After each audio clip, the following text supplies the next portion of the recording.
What is up, YouTube? This is the Two Fans, One Octagon podcast. My name is Brandon. This is the co host, Johnny. And today we are going to be going over the fights tomorrow, headlined by Lewis versus Nascimento. Should be a fun fight card. Should be a fun fight card. Um, yeah.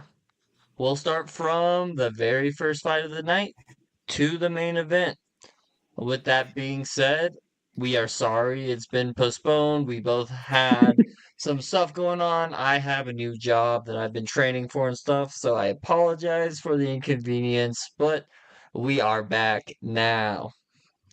With that being said, let's start right away with the first fight of the night, which is JJ Aldrich versus Veronica Hardy. Take us away, Johnny. For this first one, I'm gonna go with Veronica Hardy. I think that when it comes to like momentum and who do I see that gets better every fight? Not that JJ Aldrich isn't getting better in her last couple fights, but how old is JJ Aldrich? She's like fucking. Does it say her age there? Nobody can click in. Maybe it will. I feel like she's pretty fucking old now in terms of like her career in the UFC too, and how many fights she's had. 31. Oh, that's not that bad. I think it's probably the same age as Veronica Hardy, but honestly, I was just much more impressed with Veronica Hardy against Jamie Lynn Horth and her fucking.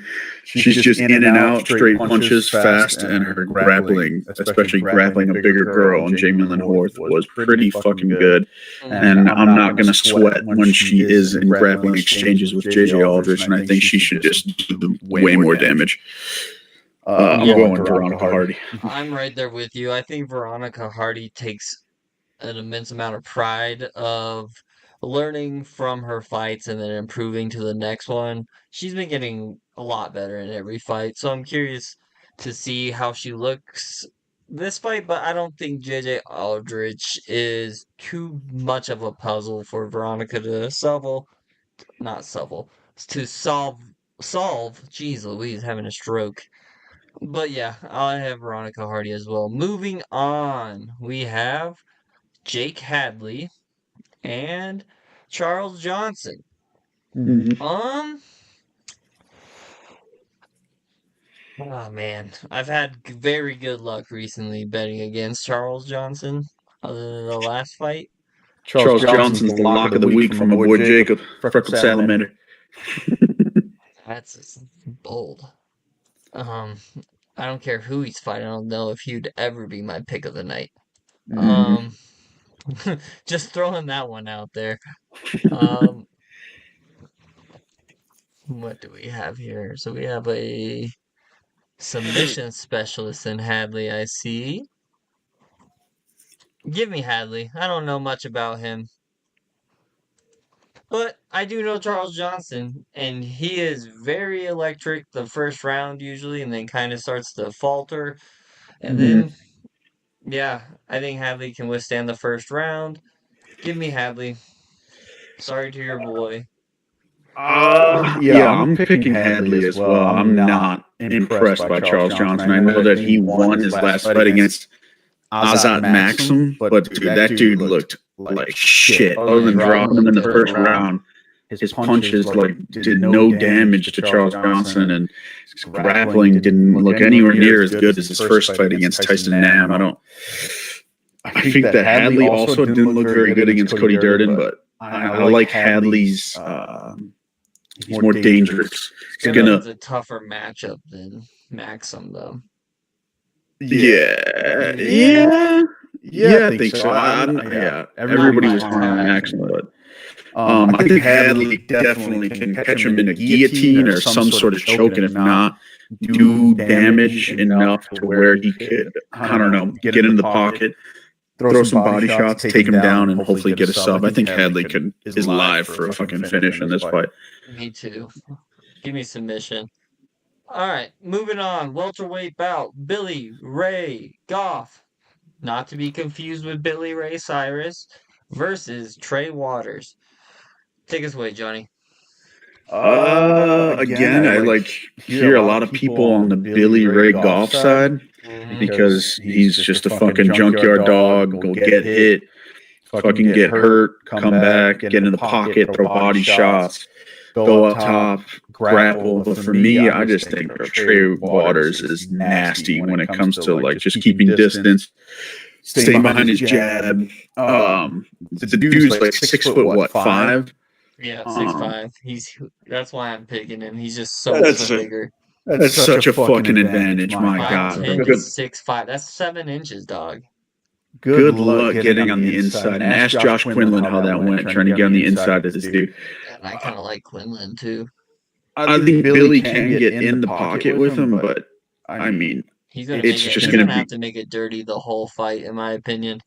It's just the shot he takes before getting in the pocket, I think, is going to hurt him. And I think Trey is actually live for like a knockout TKO. I'm right there with you.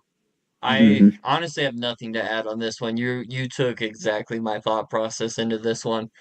The size is going to be huge. Distance management, huge. Do I think if Billy gets inside and can keep it inside for a big portion of the fight and keep it dirty, do I think he can win? Yes. I just don't think he's going to be able to, or he's going to really struggle doing so. So give me Trey Waters as well.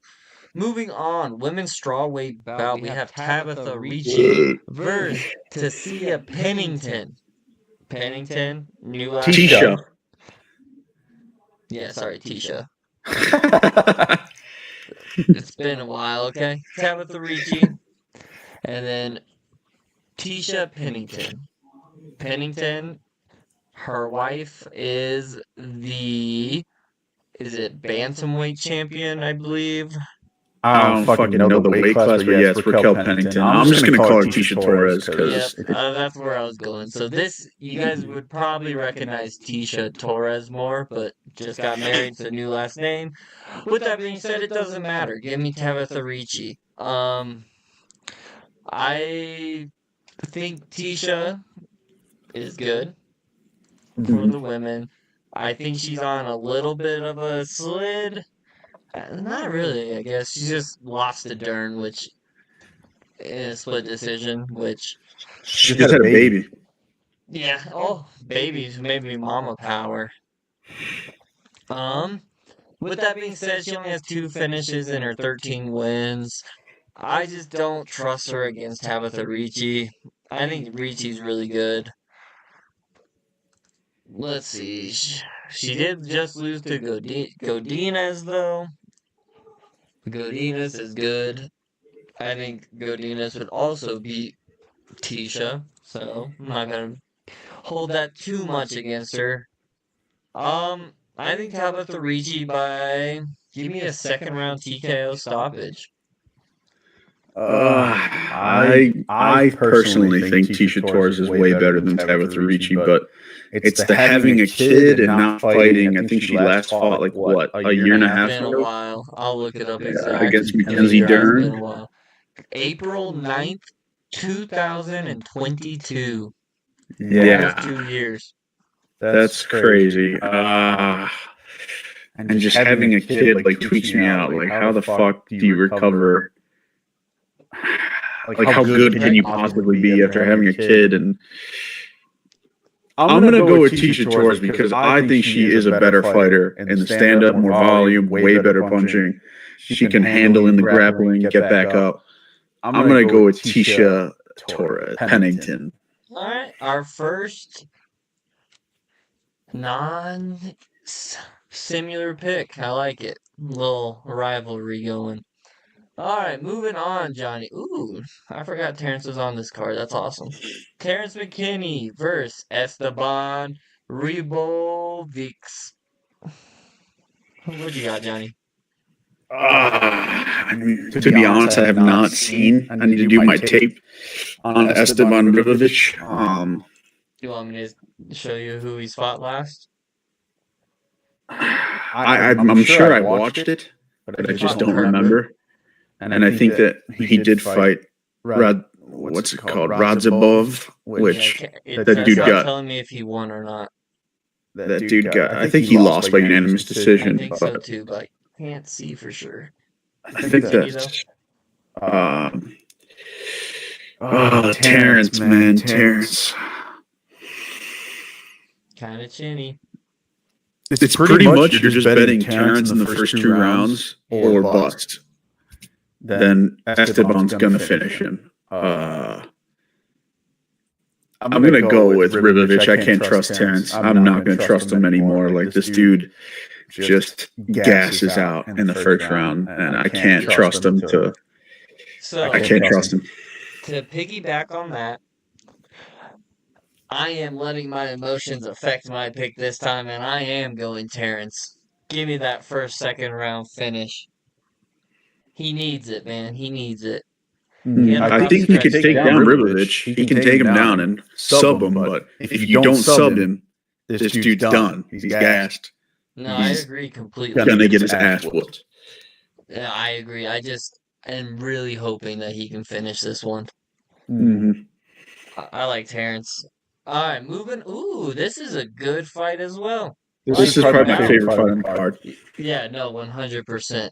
So Chase Hooper versus Borashev. Oh man, this is a tough one.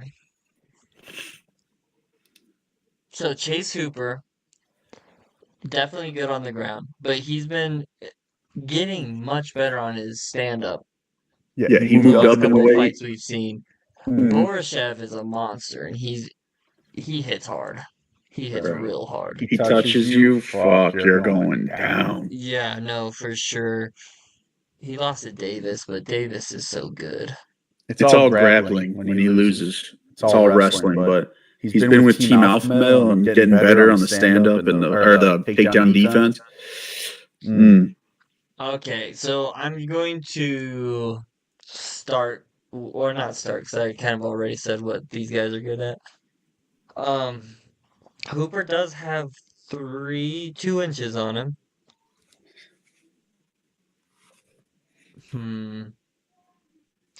My heart wants me to pick Chase Hooper. My brain wants to tell me to choose Borashev. So I let my heart choose last time, so I will use my brain this time. Give me Borashev. Likely second round TKO stoppage.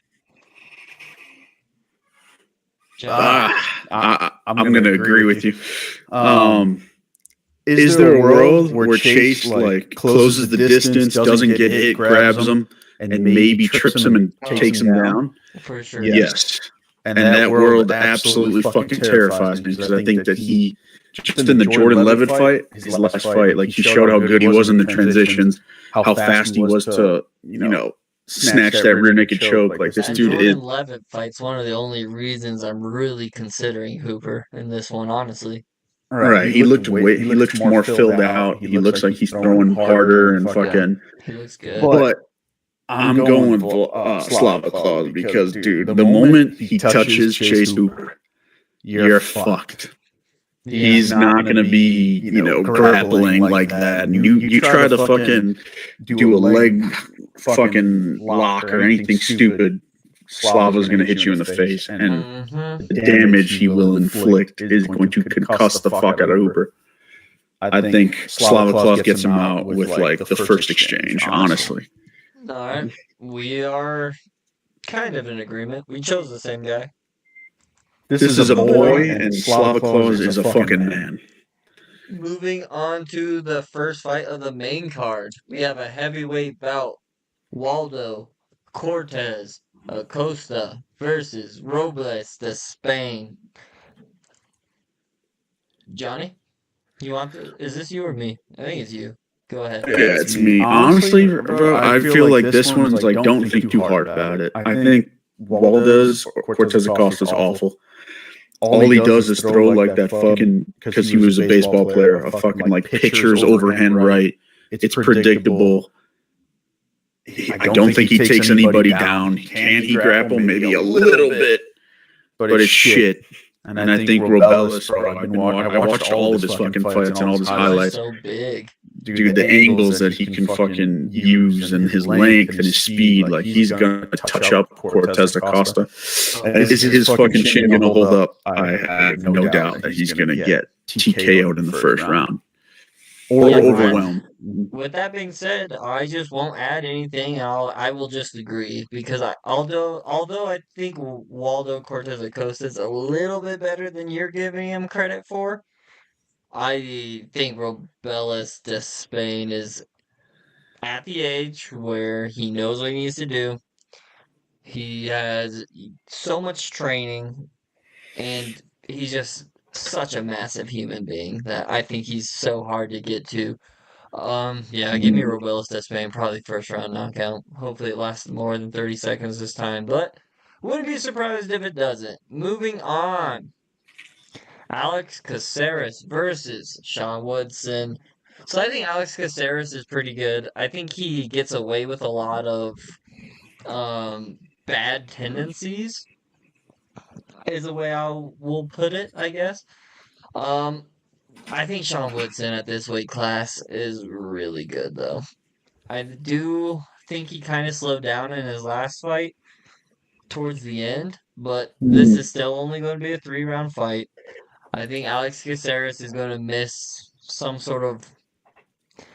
If I had to guess, he's going to go for some kick. Sean's going to catch it and then just start pounding him from the top. That's just how I've been seeing this fight going. I think Alex Caceres, he's going to lose this fight. I think he's a little overrated. He's down 4 inches as well. Sean Woodson used to fight at like light heavyweight, I believe. Like he did you know that? Light heavyweight? Dude, let me show you this. I feel like I'd seen, yeah, that he definitely fought at a higher weight class, but light heavyweight's fucking Dude, he heavy. fought at like 205, I thought I saw. Let me find a picture. Sean Woodson, UFC fat. Maybe. I'll find it. I literally just found this earlier today, too. Good luck. I'm having no luck. UFC, Sean Woodson, 200 pounds. This thing's a piece of shit.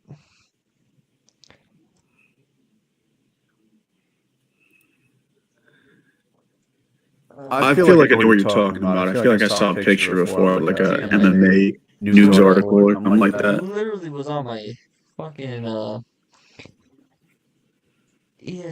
my Instagram this morning. This is pissing me off. Whatever, I'm done looking this up. But he used to be heavy. He's going to carry some of that power down. Give me Sean Woods, and I think he's been looking really good at featherweight. And I think Alex Caceres is a little overrated.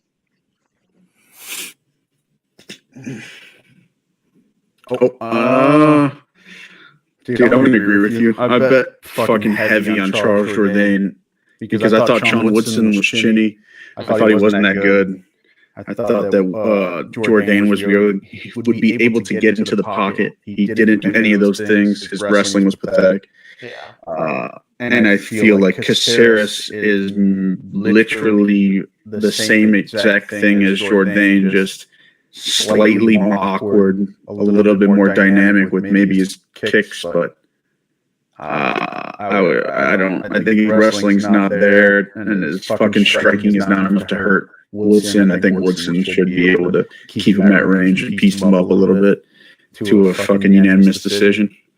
Agreed. Agreed. All right, moving on, Johnny. Take us away. Ooh, this is nothing, dude. This is a good fight night. It is a good fight night. I was thinking that when I was looking at all these fights. Diego Ferreira versus Matus Rebecki. This is going to be a fun one. Go ahead, Johnny. I mean, for me, I did see Diego Ferreira's last fight against Michael Johnson. He did that obviously one-punch KO, fucking flatlined him. But I haven't seen a lot of Diego Ferreira's fights. Like, this guy is kind of unknown to me. Damn, getting TKO'd by Gamrot's pretty bad. Well, the thing is, he got TKO'd to Gamrot and TKO'd to Gillespie. Then he took 2 years off, or a year and a half. and then fought in 2023. So it was 21, 21, 2-year layoff, year and a half-ish, 2023. Yeah, I think in that fight against Michael Johnson, Michael Johnson, I thought was putting a clinic on this dude, but he, to Ferrera's credit, he looked composed. He looked like nothing was ever really bothering him, and then he just picked his shots well. Yep. I gotta go with probably Rebeski because I'm there with you. that dude's a tank, and he's gonna fucking steamroll his way into a takedown. He's gonna fucking throw heavy leg kicks. Yeah, I'm gonna go with Rebecca. Does Diego Ferreira have a chance? Of course. Yeah, I can't go against Rebecca. Yeah, Not right now. I'm with you. I think Diego is going to give him his toughest fight yet, because I think even if he gets hit hard, he'll be able to take a couple of them and stay in the fight, and maybe shoot some takedowns towards the end if he does get hurt, maybe to save himself to the end of the round and occasionally. But yeah, give me Matus Rebecca. I think he's just going to be too much power and too much volume coming his way to be safe. Give me Matus. I think Matus is, like you said, a wrecking ball. He's good.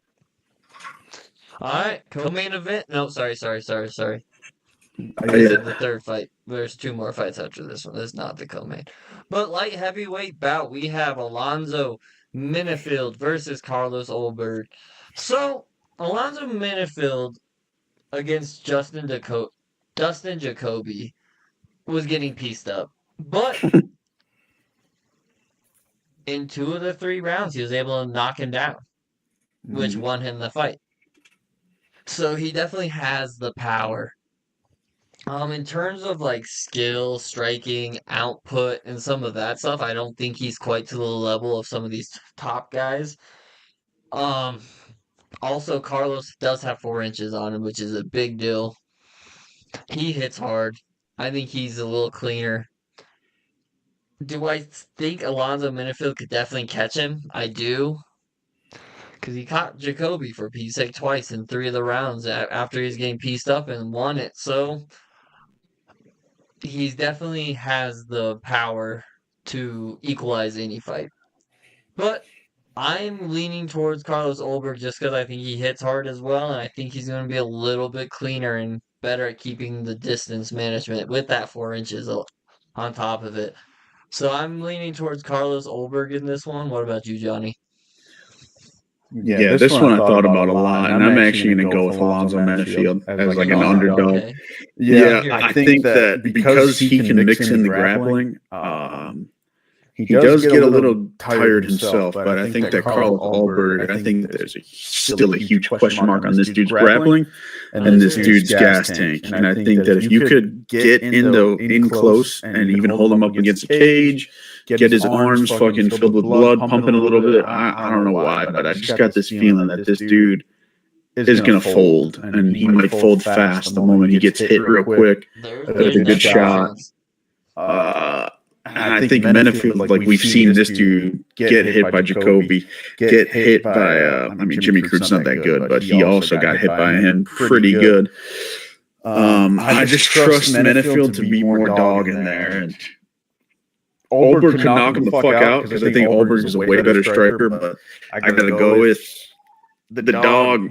I like it. No, I like it, dude. I think that's a good choice, and I like your reasoning behind it. So moving on to the co-main.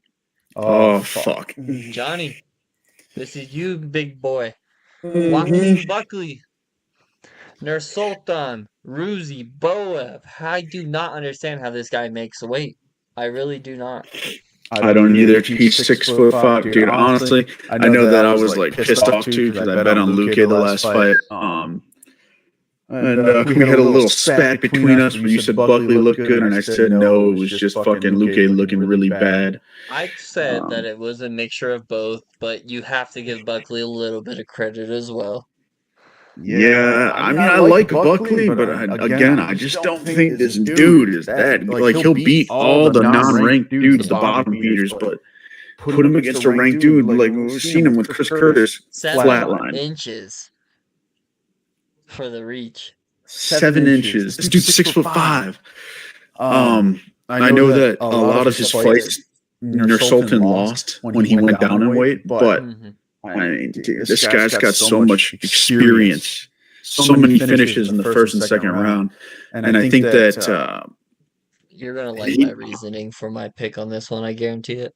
I thought he looked pretty good against Cedric. I know he got the eye poke and shit. And I know that was fucked up to like uppercut a dude when you clearly seen that like you eye poked him and shit like that. But and that is 100% the reason, all the reasoning I need to choose Joaquin Buckley. Nope. I got Sultan to finish in the first 2 rounds. I think that this dude has some pretty fucking nasty hands, and I think that Buckley has a questionable chin. And you want to see something crazy? You want to hear something crazy though? Sure. They got the same reach. That is crazy as fuck, but Buckley, I don't think Buckley's the guy that uses his reach that well to his advantage. No, he tries to do that Mike Tyson, like exactly. Bro, he's winging hooks over, which I think could definitely play into Ruziboev's plan. Because what does Ruziboev do? Dude, Joaquin Buckley went to UFC 300. Went into the crowd to ask Dana if he could be on this fight card. This is his hometown. He has never really been on like such a, other than his ridiculous spinning back knockout, he has never had so much momentum. I think it is going to fuel him at his hometown. After he specifically made sure he could be on this card, I think he's going to do everything possible to win. And plus, Ruziboev, you fucking eye poked the fuck out of Cedricus, and then you TKO'd him when he wasn't paying attention. That's real cool, real tough. Shows a lot of your skill. Also, yeah, go fuck yourself. I'll take Buckley. Honestly, I don't. I mean, I don't have the utmost confidence in Sultan, but I don't know. I just see because this dude Buckley wings his punches so fucking wide. They're not really tight. They're not clean, bro. You're asking to get. Yeah, that is 100% true. 100%. Sultan's got a nasty fucking uppercut and nasty straight punches. I was just about to say he does have really good straight jabs and punches. And if he hurts you and takes you to the ground, I think that he's going to stop Buckley. But we'll see. No, I definitely think you probably chose correctly. I just can't get myself to choose him. All right, moving forward to the main event. We got Derek Lewis versus Rodrigo Nascimento. Battle of the two lardsters.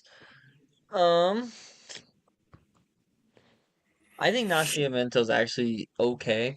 I think he throws some good, powerful punches, good, combos here and there. Can't remember if I've seen him on the ground or not. No, yeah, I definitely have. He's more of a submission guy anyway. After he hits hard. That Dontel Mays fight was ugly, though. Jesus, that was bad. I was just about to get into that. Yeah, when you're standing and trading with Dontel Mays and like barely getting the best of him, if you can even say that, it was honestly pretty close. Not a good look. Derek Lewis, king of knockout. Do I think Rodrigo has good enough grappling to totally take Derek Lewis out of the game? Maybe someone like Sergey Spivak? I don't. And I don't think he hits hard enough to get Derek Lewis out of there. Mm-hmm. I think this main event was tailor-made around Derek Lewis because they just re-upped his contract after his flying knee. Mm-hmm. Well, I guess he had one fight in between. I forgot about the Almeida fight in between. But he's going to need one on the win. He did just get his contract re-upped. They want him to win. He's a fan favorite. Dana loves him. I believe this fight was chose to benefit Derek. So I'll take Derek Lewis, and I'm going to take him by first round knockout, honestly. Honestly, I have nothing. Yeah, you basically said. I think that Derek Lewis has fought so many better fighters than fucking Rodrigo Nascimento. This is such a step down. People forget Derek Lewis, he fucking fought for a title. Did he? Yeah, dude. Against, was it Cyril Gahn? For like the interim belt? I believe so. It was interim for sure. But he got fucking whooped, though. Oh, yeah, there's no doubt about that, brother. No doubt about that. Yeah, I think my biggest worry is getting taken down, but like he got taken down by Jailton Almeida for 5 rounds and stayed safe. So it leads me to believe that he can stay safe against Nascimento, and when he does land one good shot, Nascimento is going to be fucking hurt, covering up. He doesn't want none of that shit, and I think that he's going to fucking give up the moment that he's in any trouble. No, I agree. And the thing about Derek Lewis is he still a huge boy? Yes. But he's a lot smaller than he used to be. I was watching some interviews with him. His old weight cuts used to be like 20 to 25 pounds. Now it's like 10 for him. That's insane, too. 10 pounds should be nothing to a guy like that. That's exactly what he's saying. He's like, no, he's like, it's really easy. He's like, I'll just probably stay around here until like a couple nights before. I'll lose the weight and then I'll be ready to go. So he's definitely taking it more seriously, which I like to see. I have a lot of faith in Derek Lewis this weekend, actually. I don't know why. I don't say that about a Derek Lewis fight. I'm thinking the same thing. I don't know why I feel comfortable. Like I would lay some good chalk on Derek Lewis to beat the shit out of Rodrigo. I'll probably drop something. We'll see. We'll see what the props are on certain rounds and finishes and stuff. And I'll definitely send it your way. You know how it goes. All right. With that being said, everyone, thank you for watching. Please leave a like, comment, subscribe. We'll be more consistent moving forward. And how we like to end every time is we each do a parlay. I do a more riskier parlay that will hit harder, but obviously has more chance not to hit. Then Johnny gives a more conservative parlay that has more opportunity to hit. So, with that being said, I will go first. Obviously, I do still try to stay in the land of possibility. Let's start from the very bottom. I'll give you a 3-fight parlay. Give me Ricci by money Jesus. line. Nothing crazy yet. Nothing crazy yet.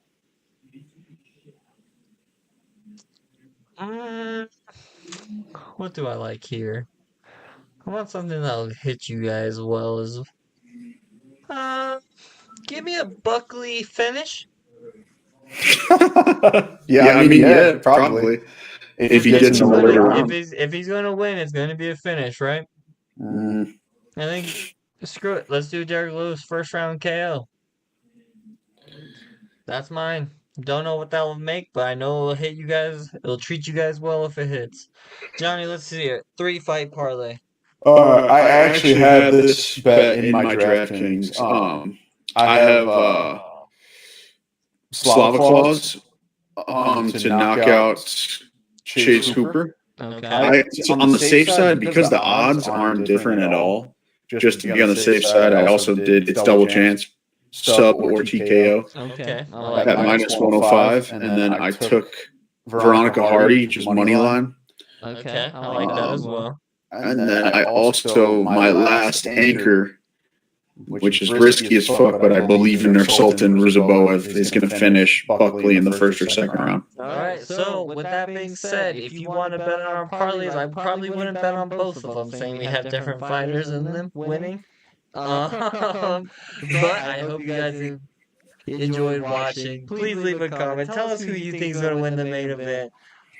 Maybe also leave us some comments to Johnny so he can learn how to, logically make bets. But other than that, thank you guys all for watching.